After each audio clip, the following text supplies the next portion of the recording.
Sadar nggak waktu dilempar itu granat? Sebetulnya sadar.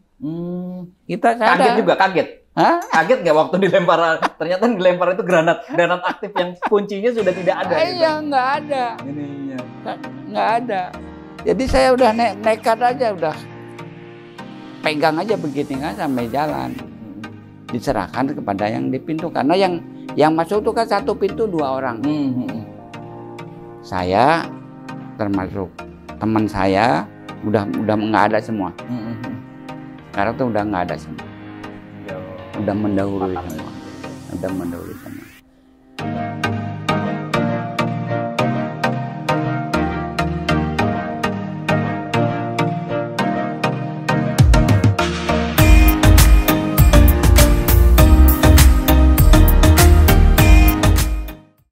Assalamualaikum warahmatullahi wabarakatuh. Jumpa lagi saya dengan Juni Armanto, pimpinan redaksi indopos.co.id dalam program Ngaco Ngobrol ala Indoposko di Indoposko Channel.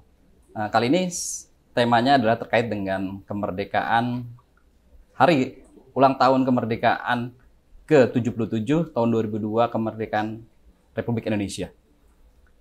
Saat ini hadir seorang pejuang veteran yang berkiprah lama di personil Baret Merah, yaitu Bapak Pelda Karno-Oyo. Selamat malam. Selamat malam, Pak Karno-Oyo. Iya. Hari ini kita akan berbincang banyak tentang perjuangan Bapak Karno-Oyo selama berkarir di militer, khususnya di Baret Merah. Iya. Pak Karno-Oyo, bisa diceritakan awal mulanya masuk ke militer, khususnya Baret Merah? Oh, baik ya. Jadi saya sekarang itu bukan dikatakan saya tidak normal ya. Iya. Tapi sekarang saya ingatan itu ini udah berbeda dengan dulu. Ya. Mungkin saya jadi tentara itu. Tuh, kan tadi pertanyaan udah lupa lagi. Iya, apa yang kiprah militernya, Om. Iya. Jadi masuk langsung dari langsung ke Baret Merah waktu itu. Iya, betul. RPKAD waktu itu. RPKAD ya. Jadi saya dari apa namanya? Dari sipil. Ya. Masuk RPKAD waktu itu saya dapat pangkat prajurit 2. Ya, prajurit 2. Saya ditugaskan langsung. Waktu itu bukan di Cijantung ya. Di Solo. Atau di di Solo. Iya, Solo ya. Ya. Di Solo saya pangkat saya Prada. Sampai Pratu saya di Solo. Iya. Pratu saya pindah ke Jakarta. Itu tahun lupa saya. Ke markas Kopassus di Cijantung. Ya, belum itu masih di Solo saya. Oh, masih di Solo. Iya. Di Solo itu mungkin dari Pratu ya. Pratu kurang lebih 3 tahun saya di Solo. Ya. Dari Solo saya pindah ke Jakarta. Masuk di grup 1 waktu itu. Grup 1. Solo itu di grup 2. Grup 3. Grup 3 dulu ya. Iya. Grup 3. Para komando ya. Para komando di grup 3. Jadi di Solo tuh saya sampai pangkat Sertu. Nggak sampai, masih Pratu.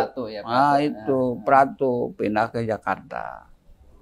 Masuk ke Jakarta, saya dapat tempat di daerah Cijantung 1. Cijantung 1. Iya. Cijantung 1. Saya di Cijantung 1 lama di situ. Dari pangkat Pratu ya, Pratu terus Praka ya, yang 3 itu. 3 Kopral juga di Jakarta. Sampai apa namanya pensiun di Jakarta. Jadi masuk grup 4 Sandi Yuda. Iya.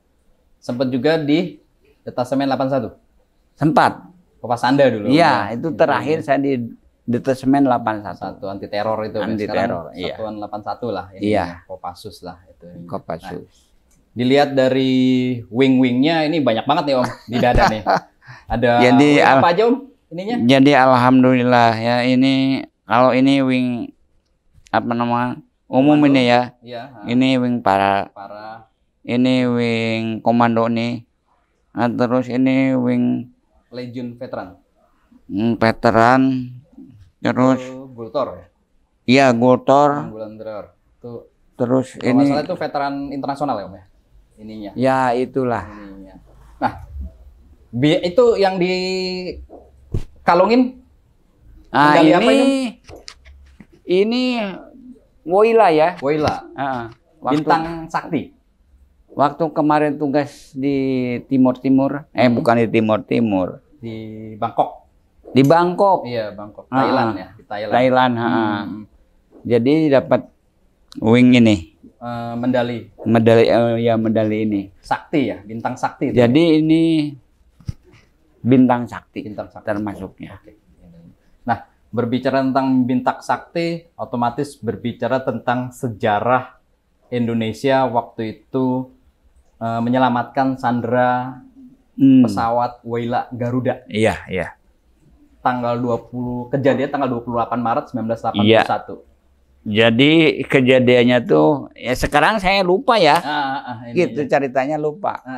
Ininya. Cuman waktu tugas di sana itu tugas di Timur-Timur bukan Timur-Timur Bangkok, ya. Bangkok. Di Bangkok Iya. itu Bangkok itu hanya 11 orang ya. 11 orang. Yang menyergap. Pesawat. Yang menyergap itu 2. Depan 2. Ya. Ini kan pesawatnya kepala ya, Iya. depan pilot nih. Terus tengah pintu apa namanya? Pintu 2. Terus nomor jadi 4 pintu. Iya. Satu pintu itu dua orang. Orang anggota Kopasanda yang melakukan penyergapan. Iya, ya termasuk saya masuk ke dalam. Jadi yang saya mungut apa namanya itu Granat. Granat yang dilempar sama musuhnya itu. Sama teroris tadi. Sama terorisnya itu. Yang pertama ngambil tuh saya. Oke. Itu udah galak. Udah galak. Jadi istilahnya galak. Dalam senjata itu udah lepas kuncinya, udah lepas itu ini saya ambil. Granat aktif, Om. Aktif. Granat aktif. Jadi pembajaknya ngelempar granat iya ke arah saya. Terus ke arah saya. Alhamdulillah tidak meledak, Om. Tidak meledak. Itu sampai saya bawa ke pintu kasih ke anggota yang lain. Yang di luar, yang di pintu. Sadar nggak waktu dilempar itu granat? Sebetulnya sadar. Kita sadar. Kaget. Hah? Kaget nggak waktu dilempar? Ternyata dilempar itu granat aktif yang kuncinya sudah tidak ada. Iya, nggak ada. Ininya. Nggak ada. Jadi saya udah nekat aja, udah pegang aja begini kan sampai jalan. Diserahkan kepada yang di pintu karena yang masuk itu kan satu pintu 2 orang. Saya termasuk teman saya udah nggak ada semua. Sekarang tuh udah nggak ada semua. Tinggal udah mendahului semua. Ya. Udah mendahului semua. Nah, dari sini saya timbang-terimakan. Yang jaga itu masih dipegang tangan kanan ya? Masih dipegang tangan. Terus senjata di tangan kiri? Iya, senjata di sini, dipegang ini. Ditenteng dibawa langsung kasihin ke dikasihin jangan di dekat pintu, di luar pintu. Nah, di situ udah kita nggak mikirin meledak apa tidak. Ternyata kan tidak. Alhamdulillah. Seandainya meledak, wah, nggak berpikir. Itulah. Pesawat Woilanya sudah pasti hancur lah. Dan pokoknya. Banyak korban ya. Banyak korban. Ya, ininya ya. Bayangin aja kalau itu granat meledak itu kan di tengah-tengah pesawat. Ke depan, ke belakang itu kita ada di tengah-tengah. Sementara Sandra lagi duduk di kursi masing-masing. Iya, dalam di jumlah kursi yang banyak. masing-masing. Cuman dia posisi Sandra itu semua turun ke bawah, apa namanya? Oh, yang nunduk gini ya? Karena diperintahkan untuk tidak nongolin kepala. Iya, betul, betul.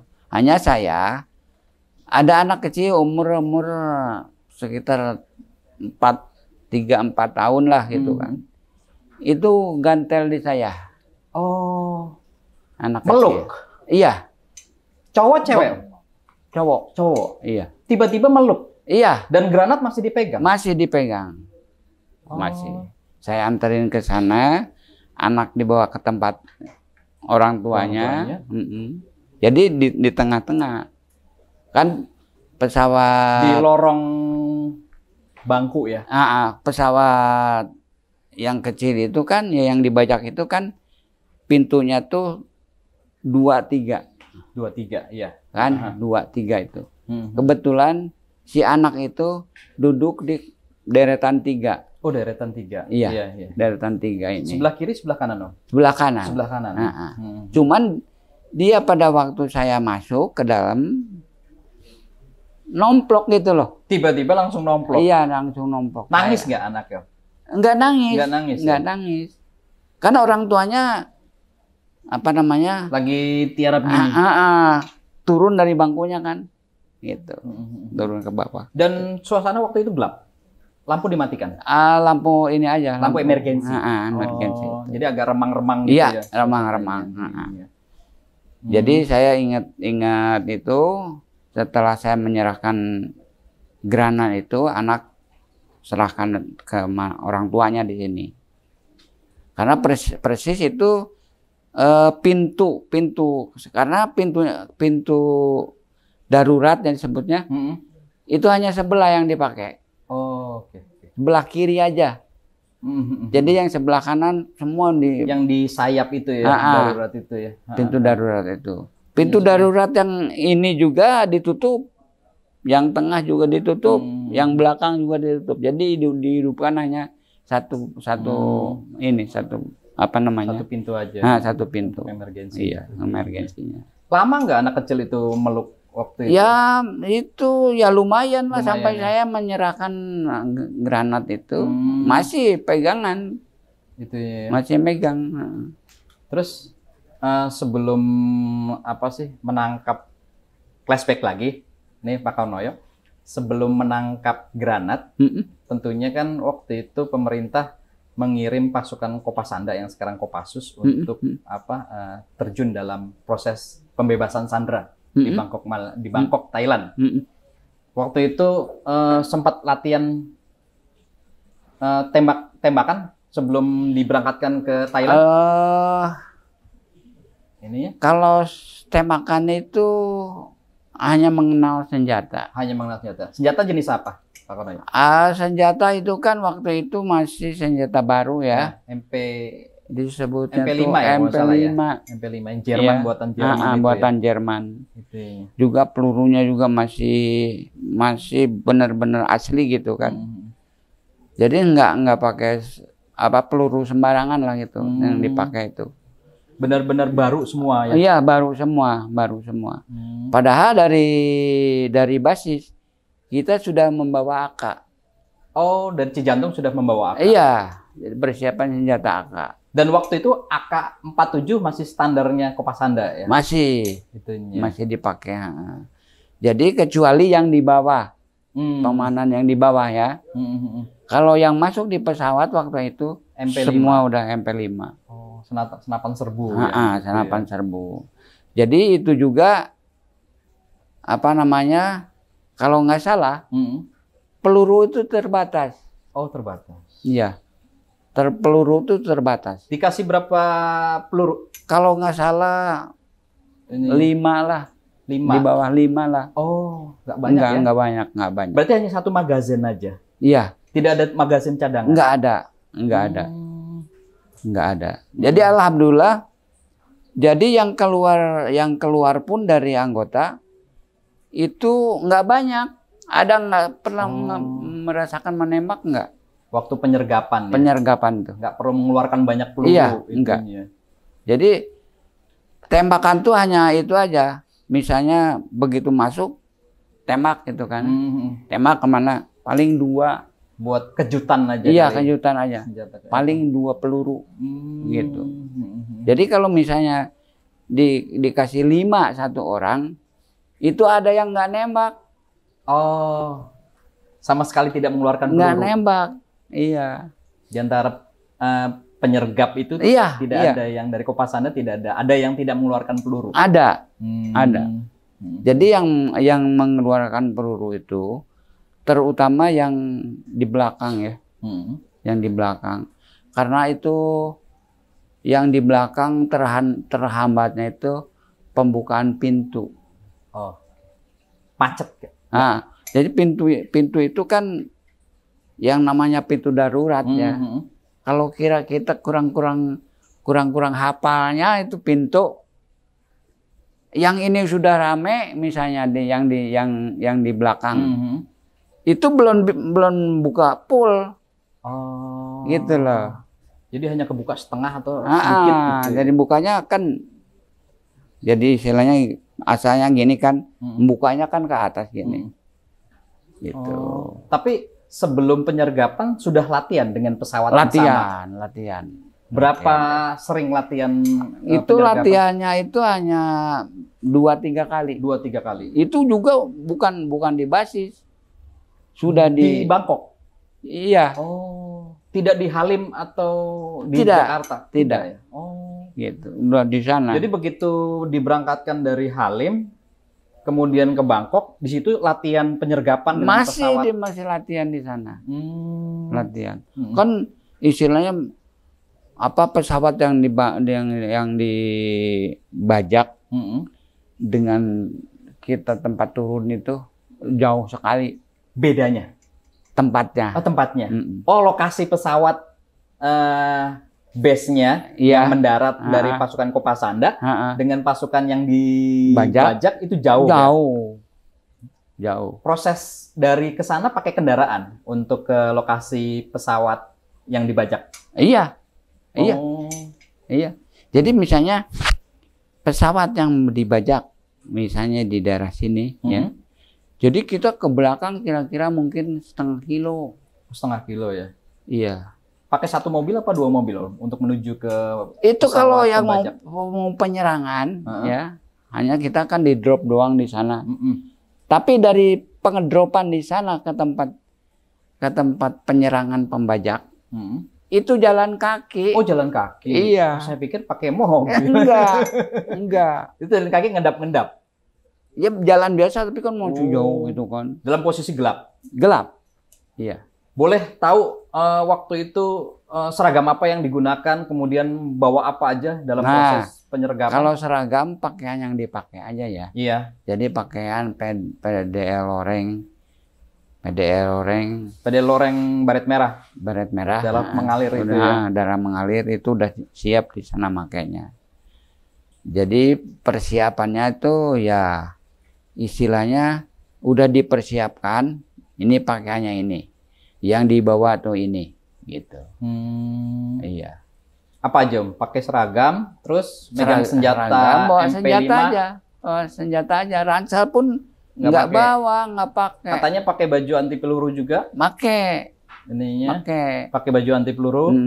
Nah, anti peluru tuh ada 2. Ada 2. 2 macam ya. Anti peluru yang kurung sampai paha ke sini. Yang panjang, panjang. Tapi di sini biasa seketek lah gitu kan. Kalau yang saya tahu ya, itu waktu itu kepunyaan Indonesia itu yang sepuser gini lah. Sepuser aja. Oh. Saya pernah didatangin sama anak buahnya Pak ini, kebetulan sama-sama baraknya lah gitu. Pak Ahmad Kirang, bukan? Ahmad Kirang itu. Ahmad Kirang yang meninggal. Yo katanya, rompi kamu yang panjang apa yang pendek? Hanya gitu.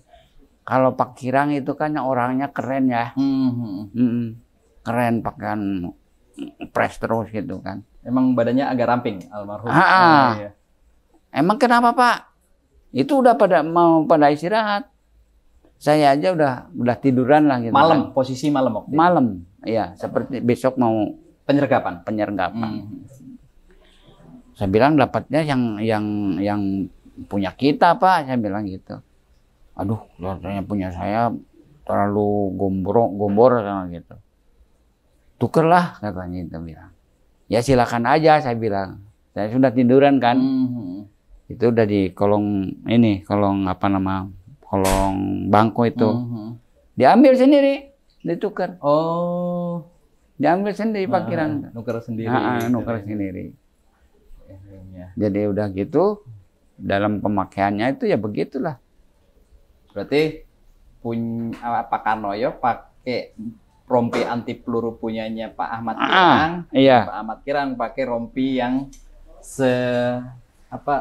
yang sepaha lah gitu. Yang itunya. Iya. Yang pendek lah untuk Pak Ahmad Kirang. Jadi punya rompi pribadi lah gitu kan. Rompi pribadi boleh dikatakan. Yang disediakan 2 rompi itu ya. Iya. Yang panjang sama yang pendek. Yang pendek gitu. Iya. Jadi yang panjang itu semacam jaket hijau gitu kan. Jaket hijau ya. Panjang. Dan warnanya semuanya hijau, dua-duanya hijau. Hijau sama. Hijau. Cuman kalau yang ini cuman segini aja ya. Terus ininya buka cuman segini. Cuman ya pas inilah gitu.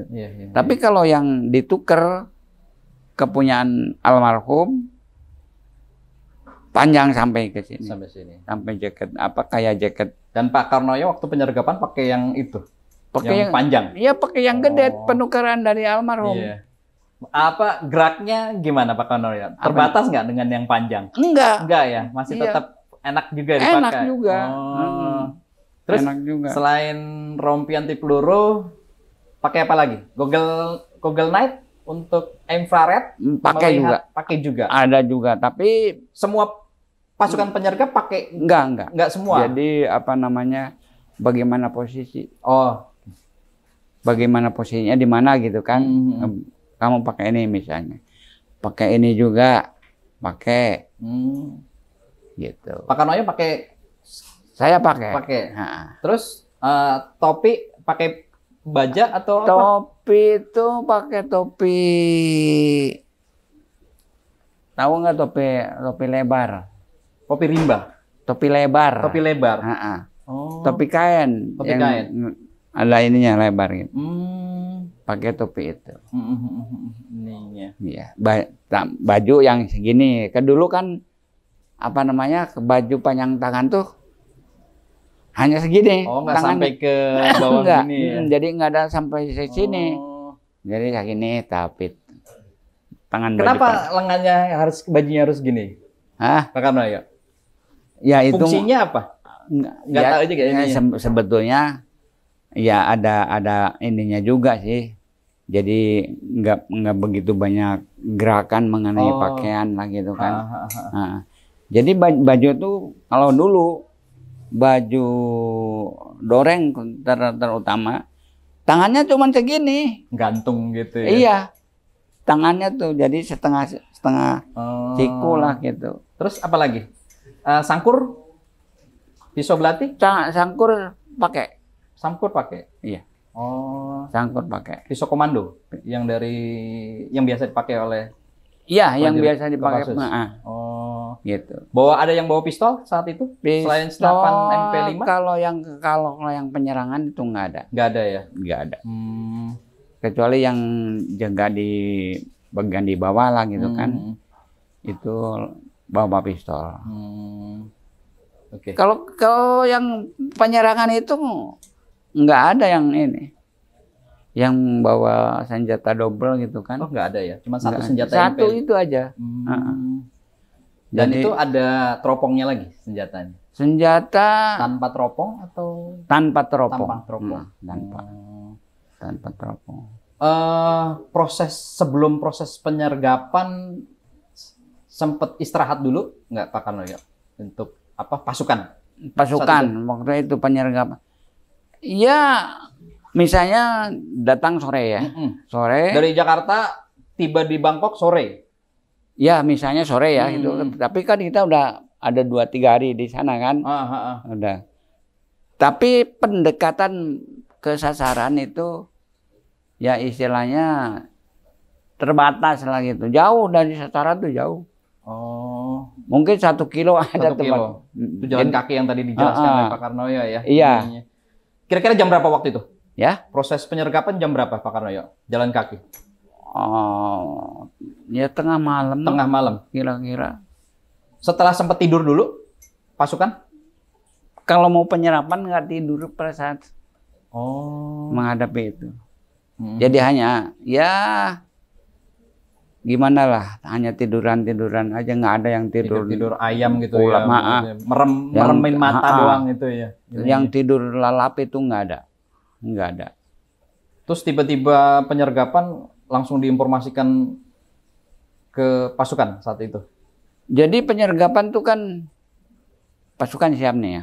Siap. Kira-kira dari tempat kita nginap itu mungkin 0,5 kilo. Nginap itu barak atau hanggar? Semacam bukan barak. Jadi istilahnya yang dibangun itu juga gitu kan, misalnya dibangun apa namanya? Ya semacam itulah. Tidur di lantai apa? Di pelbet. Di pelbet. Oh, ada pelbet ya. Iya, udah disiapkan di sana. Oh, di sana disiapkan. Disiapkan. Jadi pelbet itu ini udah disiapkan. Jadi di sini istirahat lah. Nanti jam sekian siap. Gitu. Saat itu diperingatkan juga sama. Tapi selama itu seragam tidak boleh dilepas. Tidak. Seragam PDL. Iya. Kopassus tidak boleh dilepas. Tidak boleh. Paling yang dilepas kopel aja. Kopel aja yang dilepas. Iya. Oke. Paling kopel. Selama 3 hari di sana posisinya seragam selalu. Iya, selalu dipakai. Sangkut di badan. Jadi dalam menjelang waktu jam D-nya itu, jam D itu, jam penyergapan. Jam penyergapan itu. Jadi nggak lama-lama ini. Jadi orang itu udah siap aja, gitu. Apa yang diinstruksikan pelatih atau bukan pelatih ya. Komandan lapangan. Komandan lapangan itu nanti harus begini tinggal ikutin aja. Jalan beriringan 1 kilo ke pesawat pembajak. Itu jalan biasa apa mengendap-endap? Ya kalau dari belakang itu ya kira-kira mungkin tinggal 200 meter lagi. 200 meter lagi. Baru kita teratur ya. Teratur. Ngambil posisi masing-masing. Iya, ngambil posisi masing-masing. Senjata udah siap. Cuma udah ditentukan kamu ke sana.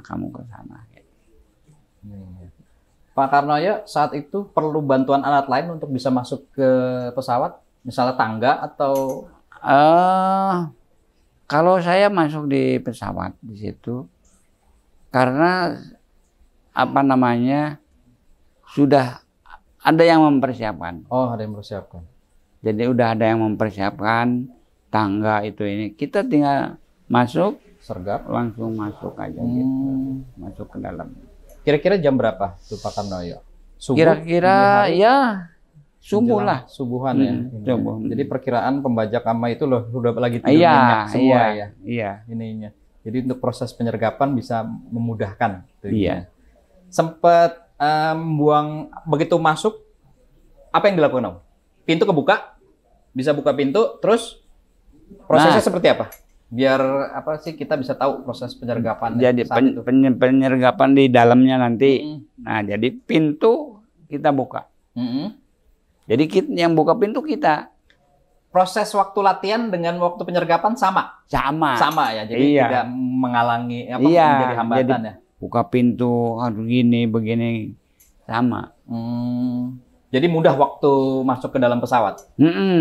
Sama. Dalam posisi kan tadi bilang Pak Karnoyo kan lampu emergensi remang. Itu kelihatan nggak tuh pembajaknya begitu masuk Pak Karnoyo? Itu kan macam-macam ya. Itu ada yang mungkin karena udah 3 hari gitu dia kan. ngantuk, ada yang ngeluk begini gitu kan. Oh, gitu posisinya tuh. Iya. Jadi nggak selalu Siap gimana gitu ya. Iya. Selalu siaga. Tetap aja dia juga lengah gitu. Betul, mereka lagi istirahat apa lagi gimana? Nah, gitu. Kaget juga mungkin dengan pasti apa sih masuknya pasukan penyergap ke pesawat gitu ya. Iya. Nah, saat itu suasana sandera seperti apa? Nah, kalau dalam waktu penyergapan, pelaksanaan penyergapan, itu sandera itu ngancelep semua lah istilahnya. Posisinya tidur apa? Ada yang tidur juga, ada yang begitu ada ribut-ribut lah gitu, mungkin ada tembakan, ada apa gitu. Bangun dari tidurnya terus ngelelep aja ke bawah. Dua tempat tidur maksudnya gitu, bangku itu ke bawah. Kecuali yang apa namanya, yang berdiri itu atau yang bangun tuh ya itunya aja, terorisnya aja. Tapi bisa membedakan antara sandera dengan teroris, pembajak? Oh, ada. Ilmunya gimana, Pak Karno, ya bisa tahu? Apa sudah dipelajarin wajah pembajak itu? Jadi bukan mempelajari dari wajah aja, karena mungkin kalau di pesawat itu di samping gelap atau ini juga dari gerakan aja udah. Oh, gerakannya? Iya, gerakan. Tidak seperti sandera gerakannya? Iya, enggak. Seperti sandera.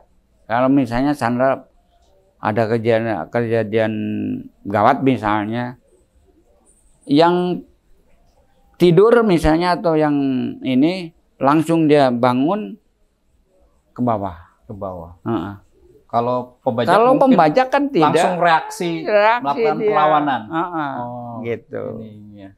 Iya. Bisa mengenali situasi di dalam itu seperti itu ya. Iya. Mukanya tapi sempat kelihatan nggak, Pak Karno, ya, pembajak? Muka pembajak kelihatan. Mereka tuh nggak pakai ini ya, nggak pakai penutup ya? Nggak pakai tutup, nggak. Terbuka seperti gini terbuka aja. Semua ya. Tanpa sih megang senjata. Iya, megang senjata. Ada yang nggak megang senjata juga, misalnya dia pegang senjata lain lah, pakai granat atau apa gitu. Yang tadi ceritain granat itu? Ya, granatnya dilemparin aja dia mah. Gitu. Cuman alhamdulillah lah waktu itu granatnya itu nggak begitu banyak gitu kan, cuman ada satu granatnya. Dan alhamdulillah tidak meledak. Nggak meledak lagi. Padahal itu di tangan saya itu. Kuncinya sudah keluar. Iya, udah nggak ada, pengumpilnya udah nggak ada. Saya kurang paham tentang granat ya, mungkin Pak Karno yang lebih paham. Ketika kunci dibuka, itu sebenarnya otomatis meledak atau harus dengan benturan dulu baru meledak? Meledak dong. Meledak. Jadi itu kan kunci hanya pengumpil, sebutnya pengumpil ya. Jadi seperti ini granat. Ini ada sumbu ya, sumbu ngeluk ke sini. Nah di sini ada paku nih, kuncinya. Kalau ini dicabut paku ini, kunci ini si pengumpil ini masuk ke sana, ngetok yang di dalam itu. Oh, ada semacam ya apa, benturan lah? Iya, ya. benturan. Jadi semacam gini lah. Ini, nah gini bentuknya tuh. Nah ini kuncinya di sini. Ini udah dicabut, ini sudah lepas. Yang ini, yang ke dalam ini lepas juga. Jadi tidak perlu benturan? Nggak perlu. Yang penting ini udah lepas, udah ini menyentuh sumbu yang di dalam. Yang menyalakan sumbu itu yang ini. Di dalam itu. Dan waktu itu granat sudah dibawa ya, Pak Karno? Udah dibawa. Dan Pak Karno cuman saya juga nggak ingatnya, jadi nggak ingat bahaya waktu itu ya. Itu granat itu udah galak, udah ini, kok saya ambil, gitu loh. Spontanitas ya. Spontanitas. Malah sempat dibawa ke pintu yang dijaga sama anggota. Terakhir bisa tahu nggak Pak Karno? Apa tuh? Penyebabnya kok granat itu tidak meledak? Nah, itu ada beberapa macam mungkin ya. Nggak jauh-jauh lah ini. Mungkin hanya satu aja. Ya. Apa tuh, Pak? Apa sumbunya itu sudah bukan mati ya. Melempem apa? Ya mungkin juga sumuknya itu. Atau granatnya sudah kelamaan? Nah bisa juga. Jadi kalau soal granat itu bagaimana sumbu, ya penggalaknya lah gitu. Itu penggalak tuh kan misah. Penggalak masuk di dalam. Nah ketumuk yang kunci yang ini lepas, ya. Kuncinya lepas, ini ininya masuk, kena sumbu di dalam. Besarnya seberapa sih Pak Kandoyo? Segini ada granatnya? Ya paling murah segitu. Segini ya? Oh. Segini nih. Itu ya. Iya. Agak apa sih? Ya itu menjadi mukjizat sih Pak Kandoyo. Iya itu. Yang apa sih artinya semacam keajaiban. Kalau seandainya granat yang tadi kita jelaskan meledak, kalau granat itu Pak Kandoyo sendiri yang megang udah pasti hancur itu. Itu. Ininya daya ledaknya kan. Jadi apa namanya? Apa anunya tuh sudah ingat bahayanya gitulah. Sudah ingat. Bahaya granatnya kan begini. Coba kalau tadi meledak bagaimana kan begitu. Ingat nggak pembajak yang lempar granat waktu itu Pak Kandoyo? Terakhir orangnya. Nggak ini juga ya, nggak memperhatikan ya karena kalau ini ya itunya. Iya. Nggak memperhatikan juga. Nah, pasca penyergapan, ketika semua sudah selesai proses penyergapan itu, apa yang dilakukan oleh Pak Kandoyo saat itu? Ya kalau yang kita bisa lakukan, ya kumpul aja sama temen. Kumpul lagi. Kumpul sama temen. Terus cerita-cerita lah biasa gitu kan, pada waktu pelaksanaan itu. Jadi saya juga kalau ingat kepada peristiwa itu, seandainya itu granat itu meledak, cuman itu aja. Sejarah mungkin berbeda lagi. Iya. Dan Indonesia dianggap gagal dalam penyergapan. Bukan ini. Jadi penyergapan pembebasan sandera. Sekarang aja yang membebaskan sandera yang di dalam aja udah ketahuan, ya nggak? Dua. Berapa orang itu? Yang di dalam pesawat, belum yang di luar. Itu yang penyerangan itu segitu banyak. Tidak hanya. Iya, jadi sekarang satu pintu aja 4 orang, satu pintu aja 4 orang. Itu ya. Iya. Nah. Setelah penyergapan selesai, semua dibersihkan, sandera keluar, diamankan. Nah, pasukan habis itu dikumpulkan lagi. Kumpulkan lagi. Briefing lagi. Iya. Dievaluasi. Seperti apa hasil dari penyergapan. Iya. Itu ya. Dikumpulin, ya. Evaluasi. Senjata semuanya kita pegang semua. Tetap masih dipegang. Masih dipegang semua. Rompi juga masih dipakai. Masih dipakai. Gitu. Sama apa sih topi itu apa namanya, kupluk apa gitu ininya. Iya, hanya topi aja. Topi. Cuman topi juga bukan topi baja. Berarti ada kemungkinan kalau pelurunya nyangkut ke kepala. Iya. Karena bukan helm baja kali. Helm baja. Iya. Jadi habis itu briefing, sempat istirahat dulu habis penyergapan. Kembali ke basis, ke tempat ini. Di situ baru evaluasi sama komandan sama yang ini, evaluasi di situ. Evaluasi apa yang paling krusial disampaikan saat itu? Kalau menurut saya ya evaluasi yang ini ya mengenai itu aja, mengenai keamanan pada waktu ini. Gitu. Keamanan waktu penyergapan.